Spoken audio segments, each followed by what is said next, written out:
சொந்த கட்சிக்காரர்களிடமே பகல் கொள்ளையடிக்கும் கமிஷன் அரசு என விஜய் தலைமையிலான தேவேக அரசை திமுக ஐடி விங் விமர்சனம் செய்துள்ளது. அரசு வழக்குரைஞர்கள் நியமனத்தில் முறைகேட்டில் ஈடுபடுவதாக அமைச்சர் என் ஆனந்த் மீது வழக்குரைஞர் ஞானசௌந்தரி என்பவர் வழக்கு தொடர்ந்தார்.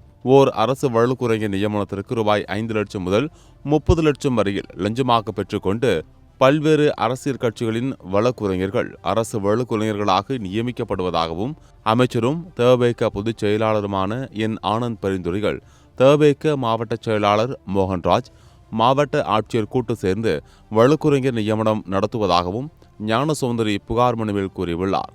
இந்த நிலையில் திமுக ஐடி விங் இது குறித்து சமூக வலைதளத்தில் கடுமையாக விமர்சனம் செய்துள்ளது.